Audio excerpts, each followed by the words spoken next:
Right, hello everybody, welcome back. So, in today's video, we're going to be talking about pulse rifles once again, because for those of you that are living under a rock, pulse rifles are getting an enormous buff in the final shape patch, which is literally in just 1 week. Pulse rifles as a whole are getting a 20% damage buff to red bars, mini bosses, mages, and normal bosses, and on top of that, another 15% buff just to red bars. So if you put those two together, in total, you get a 38% buff to just red bars, which is pretty huge given that red bars are the primary target you'll be fighting when using a pulse rifle or primary weapon in general. This begs the question though, which are the best pulse rifles you should be crafting and obtaining before final shape in order to make sure you're ready for the upcoming changes? So to begin, we're first going to be talking about Oversoul Edict. Now this is the pulse rifle from the Crota's End raid, and it is an arc rapid fire frame that also gets an adept version that you're seeing right here. So taking a look at the perks, we do have a few interesting options on here. First of all, we do have Enlightened Action, which is a pretty solid reload perk. It gives you around 50 handling and reload speed for simply dealing damage. Now this perk only lasts for around 2 seconds once you actually get it rolling, but you will notice it building fairly fast, so this is a solid choice if you end up getting a roll with this. We also have Eye of the Storm and Eddy Current. These are kind of PvP perks, not really sort of PvE related at all. We also have Perpetual Motion on here, which can be nice for PvE, but the actual bonuses you get from Perpetual Motion are relatively small. As you can see, it says each stack provides 10 stability, handling, and reload speed, and I believe it maxes at 2 stacks, which at the end of the day isn't that many stats, so it isn't that great. Next up, we have Demolitionist, which is what I believe is probably the best perk you could look for on this weapon, as it just gives you 10% grenade ability energy whenever you're getting kills with the weapon, which you will be if you combine it with the correct 4th column perks. Next up, we have Encore, which is again a bit of a PvP perk. It's a bit of a non-starter in PvE, nothing really to write home about, so I'd kind of give this one a miss. Then we also have Keep Away, which I'd say between Demolitionist, Enlightened Action, and itself is probably the second best option. The roll I have has Keep Away on it, and let me tell you, it does make the weapon feel quite nice. That 30 reload speed is pretty noticeable. So again, another very solid option for this weapon. Moving on to the 4th column, we only have a couple notable options. Adrenaline Junkie can be nice for grenade-based builds. For me personally, the only 2 perks that I really care about are Voltshot and Sword Logic. In PvE, killing a red bar gives you a 15% buff, an orange bar 25%, a mini boss 35%, and a boss 50%. Now realistically, you're only going to be killing red bars and orange bars with this weapon, which means at maximum you're getting a 25% damage buff, which honestly isn't too bad. That said though, I believe the real star of the show is Voltshot, because when you have Voltshot active and you reload after a kill, it lets your next shot jolt the target, which just gives you a really strong AoE add clear perk. I'm sure you guys know what Voltshot can do by now. Pretty strong perk. The roll that you're seeing in the gameplay is actually an adept version that has Keep Away and Voltshot on it, and I will say this is a very, very strong feeling pulse rifle. Even before the buff, this thing feels very nice to use, especially if you get the adept or the crafted version. You can curate your roll to have things like flared magwell and even a reload masterwork to make this thing feel even better. One thing I will say about Oversoul Edict though is that it does have a pretty big visual kick in recoil, but fortunately on my roll I've spec'd it to have 100 recoil direction, which definitely does help with the feel of the gun, and this does give it a bit less of a kick. So in terms of what I would recommend, I would definitely go after a Keep Away Voltshot or a demo Voltshot roll for those of you that want even more grenade regen, but honestly having Voltshot on this weapon is enough. It'll do you just fine. And then finally, on top of all that, the Cursed Roll origin trait is very, very good. In fact, it's one of the best origin traits in the game, and it actually has a unique interaction with Voltshot that I'll show you now. Okay, so basically the thing that I wanted to show you is that the Cursed Roll origin trait actually synergizes with Voltshot, and kills from Voltshot will proc Cursed Roll explosions. So I'll do it on the next group of ads. So what I'll do is I will get a melee kill here,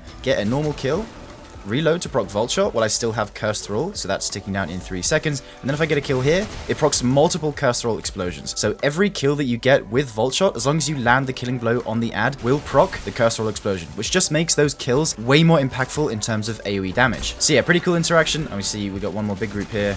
There we go, tons of explosions. So the AoE from this gun is actually insane, and with a 38% buff, it's just going to be crazy. So yeah, definitely keep an eye out for this gun. Next up, I want to touch on Darkest Before. Now, I've already made a video on this. You can go watch that in the top right corner if you want, but basically, this is the best solar pulse rifle in the game, pretty much. Now, this is the drop that you get from the Kel Echo in the Prophecy dungeon, and it can get the roll of Heal Clip Incandescent, which is a very strong endgame combo that has a ton of AoE add clear potential, as well as team utility with Heal Clip, and then synergizing with things like Ember of Benevolence and Ember of Ashes to provide healing, more ability uptime, and even more Scorch procs. Again, because this weapon is a rapid fire, it's a very nice feeling weapon, and despite the reload speed being a little slow, you can solve this by simply using a solar loader, or because of the fact that it is a rapid fire frame, the intrinsic makes it so that when you empty the mag fully, it has a 0.8x reload duration multiplier if you reload after running the mag dry, which does speed things up even more. On top of that, it does also have the crossing over origin trait, which improves your stats for the top half of the magazine and your damage for the bottom half, which which is never not nice to have a little bit more damage. Even now, it's pretty easy to simulate what this weapon would feel like if you simply run around on a solar subclass proccing Radiant, say on a Hunter for example, which is what you're seeing in the background gameplay. 25% from Radiant isn't even enough to match the buff that it's going to be getting in final shape, which is still a few percentage points lower than that 38%, so it's going to feel even more insane with that 38%. Honestly, the really nice thing about pulse rifles next season is that you're going to have this insane ad clear, but it's also going to be from a very good ranged distance. Pulse rifles are a middle to long range weapon, and the fact that you can produce this level of ad clear even now before the buff is pretty nice and is a very good indication of where this weapon is going to end up in the final shape sandbox. As I mentioned in my previous video, this weapon is very easy to farm. There are only two roles that I would recommend, these being Heal Clip Incandescent or Subsistence Incandescent. Heal Clip is more for the end game content, whereas Subsistence is more for your general play. Subsistence does synergize quite nicely with Incandescent because anytime you get an ignition or a kill with your Scorch, it will count as weapon damage and will reload the weapon, meaning that if you trigger an ignition, you only need to get around 1 kill to trigger it, and then it will get another, say, 5 kills, and that will reload your weapon almost to the maximum, which just gives you even more value out of Subsistence. Me personally though, just for general use in all types of content, I would have to recommend Heal Clip over Subsistence, but if you get Subsistence Incandescent, do hold on to it because it is a good alternative. Also, as I mentioned just a few moments ago, it does synergize quite nicely with Ember of Benevolence and Ember of Ashes, because with Ember of Benevolence, if you provide Cure to your allies, which you can with Heal Clip, it will give you even more ability regen back, and because you'll be getting so many kills, you'll be proccing Heal Clip very often, which means you'll be giving your teammates Benevolence very often and giving yourself your abilities back more often than you would if it was just through ability usage, which is how the fragment was originally designed. Also, don't forget, this weapon is going to be enhanceable in the final shape, meaning that if you have enhanced Incandescent, it will allow you to apply even more Scorch attacks as long as you have Ember of Ashes equipped, which is just going to lead to even more ignitions if you have the correct fragment setup enabled, only making the ad clear of the weapon stronger. As far as Void pulse rifles go, ironically, I will have to recommend Elsie's rifle, because in terms of what's available, it is one of the better choices that is very easily farmable at this present time. I'm not sure how this will change in the final shape environment, but I'm sure you will still be able to get drops of this even when the final shape launches. The reason why I'm recommending this weapon is because of the perks it can get. So if you take a look at the perks, quite a lot of these are very PvP suited, but looking at the left column, the ones that stand out for PvE are Repulsor Brace, Loose Change, and Keep Away. Rewind rounds, maybe, but for me personally, I don't really like rewind rounds on primary weapons. I don't really think it's that useful. I'd rather have a perk like Loose Change or Repulsor Brace, which just gives a little bit more utility for how I'm playing with the weapon. Then finally, in the fourth column, we have Destabilizing Rounds, which on a non-Void build does synergize very nicely with Repulsor Brace if you want to give yourself plenty of Void overshield uptime. However, we do also have Frenzy to give yourself a nice feeling weapon, but for me, I think the two best perks that you should be aiming for are either Desperate Measures or Adrenaline Junkie. Desperate Measures is quite a nice perk because after getting a kill, you get a 10% damage buff for 7 seconds if it's purely just from the weapon kills. If you get any grenade or melee kills after that, that will then give you another 20% damage buff on top of that if you get at least 2 ability kills, which in total will add up to a 30% damage buff that is refreshable with weapon kills, not necessarily ability kills. Adrenaline Junkie is the higher percentage buff on the weapon, maxing out at 33.3%. However, I do believe Desperate Measures is slightly easier to get rolling. Basically, the gist of it is I would recommend having either Repulsor Brace or Loose Change if you want the improved stats, and then a damage perk like Desperate Measures or Adrenaline Junkie. In the background gameplay that you're seeing, I have Repulsor Desperate Measures, and I'm on a Void Hunter with Gyrfalcon's Halberg, which means I'm taking advantage of the volatile rounds given by Gyrfalcons to proc Repulsor Brace as much as I can, and then occasionally getting a grenade or melee kill for Desperate Measures, which does sometimes give me that above 10% damage increase. I do want to note that Void pulse rifles or Void weapons in general are more suitable for Void builds, surprise surprise, so things like your Gyrfalcon Hunters, or having the other classes spec'd to enable things like volatile rounds, and even in the final shape artifact we may see something like Volatile Flow returning, which would just make this weapon a lot easier to use outside of a Void subclass. But right now, without having artifact mods like Volatile Flow, I would very much stick to using this weapon on a Void subclass. Comparatively to Darkest Before and Oversoul Edict, you can use those weapons independent of the subclass that they match. In the gameplay that you saw for Oversoul Edict, I was using a Solar subclass, specifically Solar Hunter, to use my throwing knives to proc the Cursoral Origin trait as often as I could, which did end up feeling very nice for the weapon. I didn't necessarily have to be on an Arc subclass for the synergy to be at its maximum. So yeah, I would say that the Void pulse rifles are generally weaker, but they will still be very good options for Void centered builds, or even Void prismatic builds when we get our hands on the fragments and get to play with it a little more in the final shape. If you don't fancy like grinding for an Elsie's rifle, I do want to give an honorable mention to the Veles-X, the ritual weapon from Season of the Seraph, which does also get some pretty solid perks for PvE, especially for Void builds. You can get the combo of Repulsor Brace Kill Clip or Repulsor Tricorn. Kill Clip is an easier damage buff to maintain, but Golden Tricorn is a bit of an underrated perk on this weapon because even Even with one kill, it will give you a 15% damage buff that lasts for a good amount of time. And on top of that, if you get a grenade or melee kill, it will then go up to 50%. However, unfortunately, that 50% damage buff can't be refreshed by weapon kills. It has to be refreshed by ability kills, though I thought I would mention this weapon anyway because I do remember using it in the past, and it did end up feeling quite nice paired with a volatile rounds focused build. So yeah, do keep this in mind if you have it stored away in your vault, or you can just pull one if you obtained it in the past. Next up, I do also just want to briefly touch on the best kinetic option, which right now I do believe is Blast Furnace, the 4-burst aggressive frame pulse rifle that you can get from the Into the Light activities. Now, do bear in mind that because it is a kinetic weapon, it is still going to be doing 10% more damage by default to red bar enemies, which means that with that 38% buff, it's going to be better than those energy pulse rifles, though it will have a tough time competing with other weapons in that slot, especially because of the lack of AoE add clear perks on this weapon. However, you do have the option of kinetic tremors, though with kinetic tremors, you do have to hit 11 bullets with the non-enhanced version in order to trigger the earthquake explosion, and when it's enhanced, this will go down to 10 bullets, yes, but it isn't that good because with the buff, you will kill the ad that you're shooting within those 10 bullets, so you'll never get the opportunity to proc the kinetic tremors explosion. If you use it against a orange bar or a yellow bar, you will see that explosion proccing, but at that point, you're not using the weapon correctly. You should be using your special weapon when dealing with those higher health targets. That said though, even now, it is a very solid feeling pulse rifle. In the gameplay you're seeing before you, I was using a roll with perpetual motion kill clip, which did feel quite nice, especially when I was proccing Radiant for myself to try and simulate the buff conditions, and it does feel quite nice, I will say. When it comes to Stasis and Strand pulse rifles, there isn't much choice, especially since they're going to be doing 10% less damage by default compared to Blast Furnace and other kinetic counterparts. Still though, I did want to mention Different Times and Relentless, which are two Strand pulse rifles that can get perks like Hatchling and Rapid Hit, though I personally haven't tested these rolls as I do not have them, but if you are looking for a Strand pulse rifle, I would go for either of these, especially because Different Times is craftable. However, Different Times does not get access to Rapid Hit, whereas Relentless does, which I believe is a desirable perk when it comes to neutral game on primary weapons and making them feel nice to use. When it comes to Stasis pulse rifles, I believe Disparity is probably your best option because you have Rapid Hit Headstone, which again, as I said with Rapid Hit, very good perk for making the gun feel very nice to use, and you can get Disparity still from Operation Seraph Shield, though you will have to wait for when that mission is featured. The one thing I did want to mention about Stasis weapons in particular is that because Stasis is getting some pretty nice changes in the final shape with things like Frost Armor and the rework to Stasis Shards, it's going to be quite nice to have a weapon that creates crystals on demand because you can use that crystal in combination with aspects that create Stasis Shards to then synergize nicely with the new Frost Armor keyword, giving you healing and damage resistance at the same time. Take the Titan one for example, which is where it spawns a Stasis Shard when you break a single Stasis Crystal, which with a Headstone weapon just means you're going to be spawning more and more Stasis Crystals, which means more and more Overshield, more and more healing, so on and so on. To be honest though, the main ones to keep in mind are Darkest Before, Oversoul Edict, and Blast Furnace. This is because I believe they're the best ones when it comes to elemental synergies and overall add clear value when it comes to the buffs in the final shape. You still have a good amount of time to farm a good chunk of these weapons, but when this video goes live, Prophecy will only be farmable for one more day, so if you don't want to farm for a Darkest Before, you can get the Adhortative Pulse Rifle from this season. That is a different frame, but it does get the same perk combo of Heal Clip Incandescent, and it does also have the advantage of being craftable, so do bear that in mind. But yeah, me personally, I'm very excited for the Pulse Rifle buffs, and I might even be using them in the Day 1 raid. The 38% buff is very enticing, and I believe they are going to become very strong primary weapons, and I just can't wait to test them in the new sandbox. Anyway, I hope you guys enjoyed today's video, I hope you enjoyed the breakdown, and I will see you in the next one. If you made it this far, thank you so much. Your support means the world. And if you're really into the content I create, consider becoming a member of the channel, which not only lets you support me in the best way possible, it also nets you a whole host of awesome perks along with it. A massive shout out to these members up on screen, and I'll see you in the next one. Bye for now, dear viewer.